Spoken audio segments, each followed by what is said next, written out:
Siapa sih yang tidak kenal dengan tokoh yang satu ini? Ya, dia adalah seorang filsuf Yunani yang bernama Aristoteles.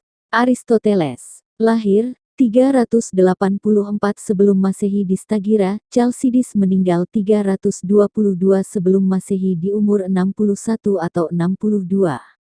Era, filsafat kuno. Tradisi, sekolah peripatetik Aristotelianisme. Minat utama, fisika, metafisika, puisi, teater, musik, retorika, politik, pemerintahan, etika, biologi, zoologi. Gagasan penting, golden mean, logika, silogisme. Aristoteles adalah seorang filsuf Yunani, murid dari Plato dan guru dari Alexander yang Agung yang hidup antara 384 sebelum Masehi sampai 322 sebelum Masehi. Ia menulis tentang berbagai subjek yang berbeda, termasuk fisika, metafisika, puisi, logika, retorika, politik, pemerintahan, etnis, biologi, dan zoologi. Bersama dengan Socrates dan Plato, ia dianggap menjadi seorang di antara 3 orang filsuf yang paling berpengaruh di pemikiran Barat. Riwayat hidup. Aristoteles lahir tahun 384 sebelum Masehi di Stagira, kota di wilayah Chalcidice, Tracia, Yunani, dahulunya termasuk wilayah Makedonia Tengah. Ayahnya adalah tabib pribadi Raja Amintas dari Makedonia. Pada usia 17 tahun, Aristoteles menjadi murid Plato. Belakangan ia meningkat menjadi guru di Akademi Plato di Athena selama 20 tahun. Aristoteles meninggalkan akademi tersebut setelah Plato meninggal, dan menjadi guru bagi Alexander dari Makedonia. Aristoteles kembali ke Athena saat Alexander berkuasa pada tahun 336 sebelum Masehi. Dengan dukungan dan bantuan dari Alexander, ia kemudian mendirikan akademinya sendiri yang diberi nama Lyceum, yang dipimpinnya sampai tahun 323 sebelum Masehi. Perubahan politik seiring jatuhnya Alexander menjadikan dirinya harus kembali kabur dari Athena guna menghindari nasib naas sebagaimana dulu dialami Socrates. Aristoteles meninggal tak lama setelah pengungsian tersebut. Aristoteles sangat menekankan empirisme untuk menekankan pengetahuan. Pemikiran. Filsafat Aristoteles berkembang dalam 3 tahapan. Yang pertama ketika dia masih belajar di Akademi Plato ketika gagasannya masih dekat dengan gurunya tersebut, kemudian ketika dia mengungsi, dan terakhir pada waktu ia memimpin Lyceum mencakup 6 karya tulisnya yang membahas masalah logika, yang dianggap sebagai karya-karyanya yang paling penting, selain kontribusinya di bidang metafisika, fisika, etika, politik, ilmu kedokteran, ilmu alam dan karya seni. Di bidang ilmu alam, ia merupakan orang pertama yang mengumpulkan dan mengklasifikasikan spesies-spesies biologi secara sistematis. Karyanya ini menggambarkan kecenderungannya akan analisis kritis dan pencarian terhadap hukum alam dan keseimbangan pada alam. Aristoteles menjelaskan bahwa materi tidak mungkin tanpa bentuk karena ia ada eksis. Hal tersebut berlawanan dengan Plato yang menyatakan teori tentang bentuk-bentuk ideal benda. Pemikiran lainnya adalah tentang gerak di mana dikatakan semua benda bergerak menuju satu tujuan, sebuah pendapat yang dikatakan bercorak teleologis. Karena benda tidak dapat bergerak dengan sendirinya maka harus ada penggerak di mana penggerak itu harus mempunyai penggerak lainnya hingga tiba pada penggerak pertama yang tak bergerak yang kemudian disebut dengan theos, yaitu yang dalam pengertian bahasa Yunani sekarang dianggap berarti Tuhan. Logika Aristoteles adalah suatu sistem berpikir deduktif reasoning, yang bahkan sampai saat ini masih dianggap sebagai dasar dari setiap pelajaran tentang logika formal. Meskipun demikian, dalam penelitian ilmiahnya ia menyadari pula pentingnya observasi, eksperimen dan berpikir induktif thinking. Hal lain dalam kerangka berpikir yang menjadi sumbangan penting Aristoteles adalah silogisme yang dapat digunakan dalam menarik kesimpulan yang baru yang tepat dari 2 kebenaran yang telah. Misalkan ada 2 pernyataan premis. 1. Setiap manusia pasti akan mati premis mayor. 2.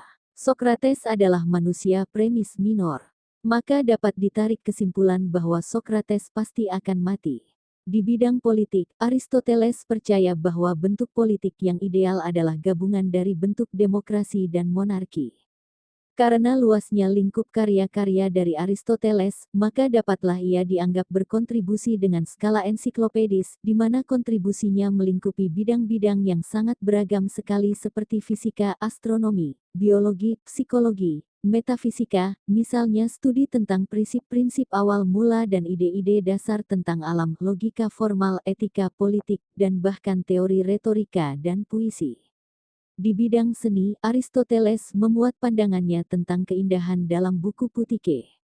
Aristoteles sangat menekankan empirisme untuk menekankan pengetahuan. Ia mengatakan bahwa pengetahuan dibangun atas dasar pengamatan dan penglihatan. Menurut Aristoteles, keindahan menyangkut keseimbangan ukuran, yakni ukuran material.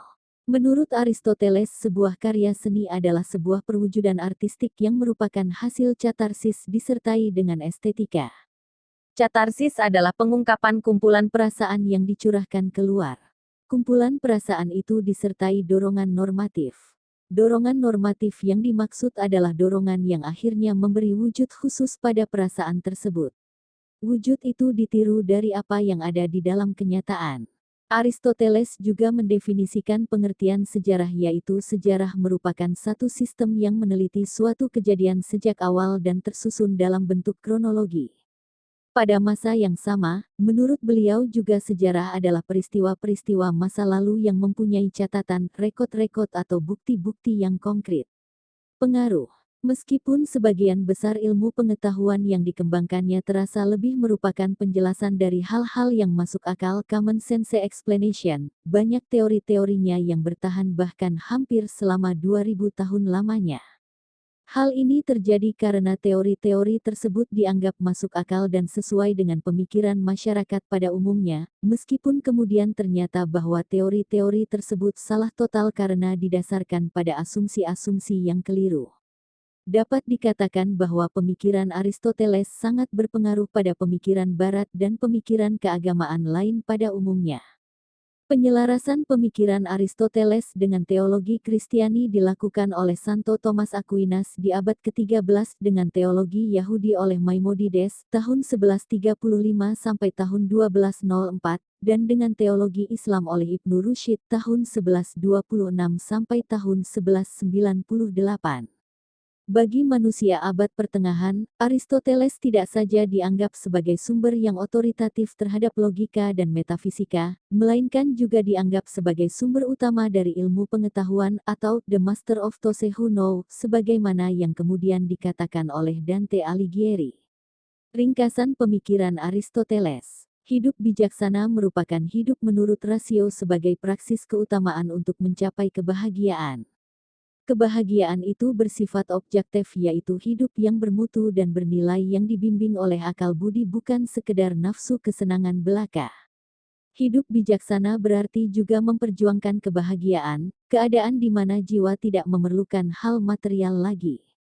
Orang yang mau hidup bijaksana itu menempatkan kebahagiaan sebagai tujuan hidup secara utuh. Untuk bisa mencapai kepada kebahagiaan perlu pemahaman awal bahwa kebahagiaan itu buah dari perjuangan dan pengaktualisasi potensi.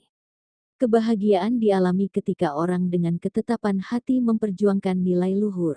Supaya bahagia, perlu fokus pada sikap dan perbuatan yang bermakna. Mengembangkan polis dan berfilsafat merupakan sikap dan tindakan berani menghadapi tantangan akal budi untuk memperoleh kebahagiaan. Merenungkan hal luhur, menumbuhkan sifat kritis, terbuka, berdialog, dan rendah hati dalam hidup sebagai cara dan jalan mencapai kebahagiaan. Berikut beberapa motivasi, motto, yang penuh makna dari Aristoteles.